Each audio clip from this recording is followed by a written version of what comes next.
Teddy! Teddy! Help me, please, someone help me! Quarta-feira. No Japão, entre 1975 e 1989, esse dia da semana deixou de ser comum e se tornou um sinal de alerta, um aviso silencioso de que algo terrível poderia acontecer de novo. 7 mulheres e meninas desapareceram, uma por vez, sempre na quarta-feira, sem testemunhas, sem pedido de socorro. Era como se simplesmente tivessem sido apagadas daquele local. Dias depois, todas foram encontradas sem vida, abandonadas em locais afastados, mas sempre dentro do mesmo círculo de 19 quilômetros.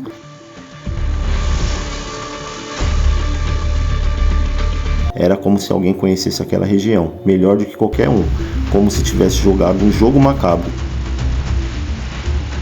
Pessoal, e essa história é real. A polícia tentou montar o quebra-cabeça. Marcaram mapas, reconstruíram rotas, vasculharam trilhas que ninguém mais conhecia. E quanto mais investigavam, mais percebia que havia um padrão, um método, quase como uma assinatura invisível deixada pelo assassino.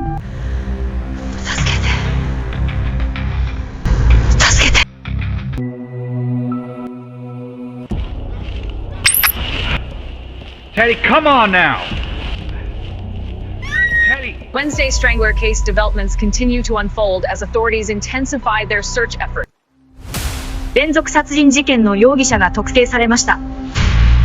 E pessoal, sabemos que o Japão é um lugar tranquilo. A região de Saga, no sudoeste do Japão, rural tranquila, cercada por montanhas e campos de arroz que se estendem até onde a vista alcança.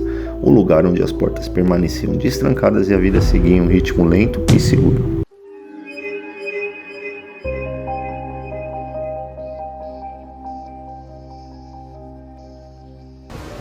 What are you doing? Answer me when I call you! E em 1975 começou o pesadelo. Uma menina de 12 anos desapareceu enquanto estava sozinha em casa à noite. A menina, que geralmente chamamos de Y, costumava passar noites estudando no bar que sua mãe trabalhava, mas naquela noite estava sozinha em casa. Quando sua família retornou, encontrou a televisão ainda ligada e os sapatos que a menina usava dentro de casa. A filha do vizinho ao lado relatou para a polícia ter visto um homem não identificado empurrando a menina para dentro de seu próprio veículo. Help me, please help me. A família da garota procurou. Os vizinhos olharam ruas, campos, becos e rios. Ninguém viu nada, exceto a filha do vizinho. Era como se a garota tivesse sido engolida pelo próprio silêncio da cidade. O tempo passou. 5 anos. 5 longos anos sem resposta, até que, em 1980, quando a comunidade já tentava seguir em frente, restos humanos foram encontrados dentro de uma fossa escolar, quilômetros distante do local do desaparecimento da primeira garota. O segundo caso, uma jovem de 20 anos que morava em Shiroshi, estava sozinha em casa quando desapareceu em 12 de abril de 1980, em circunstâncias semelhantes à da primeira vítima. Conhecida como H, a jovem já havia tentado suicídio antes, e dito a pessoas próximas que tentaria novamente ao completar 20 anos. H havia completado 20 anos apenas um dia antes do seu desaparecimento. Em 16 de abril, apenas 4 dias após o desaparecimento de H, seu pai recebeu uma carta informando que sua filha provavelmente não voltaria para casa.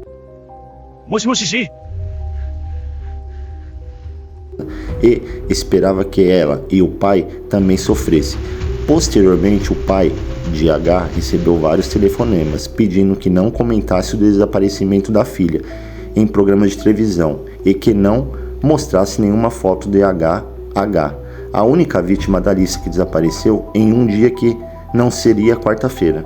E a pergunta ficou: como ela foi parar ali, a segunda vítima? Nenhuma testemunha, nenhum suspeito, nenhuma explicação. A sensação que ficou foi ainda mais perturbadora. Quem quer que tenha feito aquilo conhecia bem a região e poderia fazer novamente, e fez.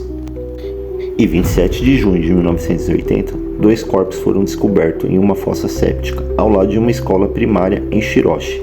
Os corpos eram de Y, uma menina de 12 anos que havia desaparecido 5 anos antes de H, uma mulher de 20 anos que havia desaparecido alguns meses depois. De acordo com vários relatos, as fossas sépticas, cheias de pedras, os corpos estavam em estado avançado de decomposição. o que impossibilitou determinar causa precisa da morte. Não tenho certeza, segundo relatos, se ambos corpos foram encontrados no mesmo dia e horário, ou se a confusão em relação às datas ocorreu porque H foi encontrada primeiro em 24 de junho e Y em 27 de junho.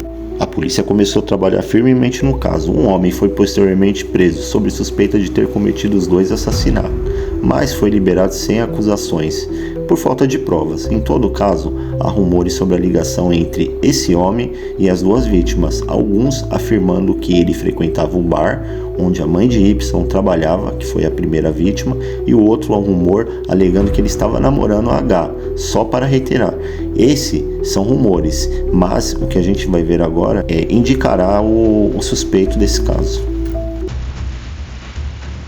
Em 1981, a história se repetiu. Uma mulher de 27 anos, residente em Shiroshi, mesmo local, foi vista pela última vez por um colega conversando com um homem de aproximadamente 30 anos sentado em um carro. Please just listen to me for a moment.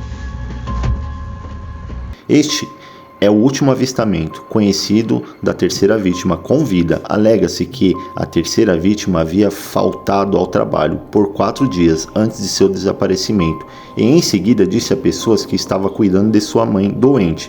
Seu corpo foi encontrado em 21 de outubro de 1981, 2 semanas após ter sido vista pela última vez pelo seu colega, em um terreno baldio. Não havia sinais de abuso e a causa da morte foi determinada como estrangular com fio elétrico. You weren't supposed to be here tonight. E após o terceiro desaparecimento, algo mudou em Saga. As ruas antes tranquilas começaram a parecer diferentes. Janelas se fechavam mais cedo, pais buscavam seus filhos na porta da escola e cada sombra na noite parecia ter um rosto. A cidade inteira estava em alerta. Medo e desconfiança caminhavam lado a lado. E a polícia finalmente assumiu que os casos podiam estar conectados. 3 vítimas, todas mulheres, todas desaparecidas em uma quarta-feira.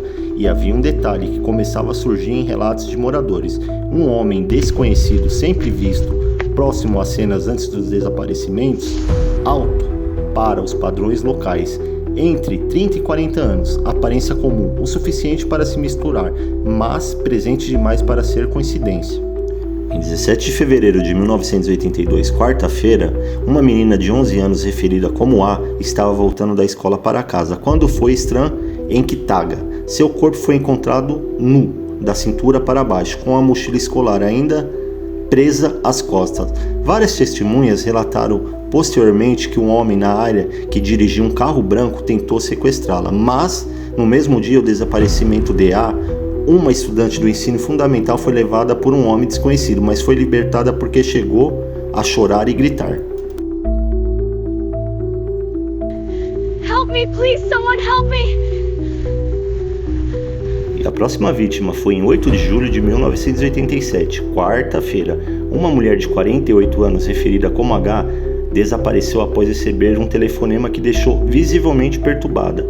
A vítima estava jantando com a mãe e o filho quando recebeu uma ligação. Ela disse à mãe que precisava sair para dar uma carona a uma amiga, mas o filho disse que precisava sair para jantar com outra amiga. Algum tempo depois do seu desaparecimento, o carro DH foi encontrado no estacionamento de uma pista de boliche. H trabalhava no mesmo local que o jovem de 27 anos, que fora encontrado estranho 6 anos antes.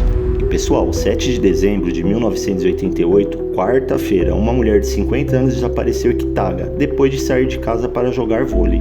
A 10 minutos de caminhada de sua residência, conhecida como N, ela costumava fazer caminhada com uma amiga, mas naquele dia a amiga não estava presente e, portanto, a N foi sozinha.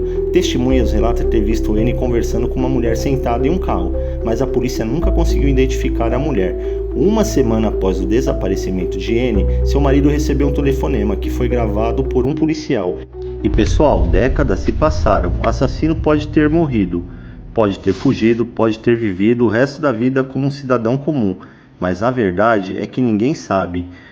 O que se sabe é que 7 famílias nunca tiveram resposta, nunca tiveram justiça, e o autor de um dos casos mais sinistros do Japão permanece na sombra da história criminal. Seja quem for, caminhou livre por anos e talvez tenha levado seus segredos para sempre. Este caso do estrangulador de quarta-feira foi real. E se você gosta de casos obscuros, misteriosos e envolventes como esse, deixe seu like, se inscreva no canal SOS Polícia e comente qual caso você quer ver por aqui.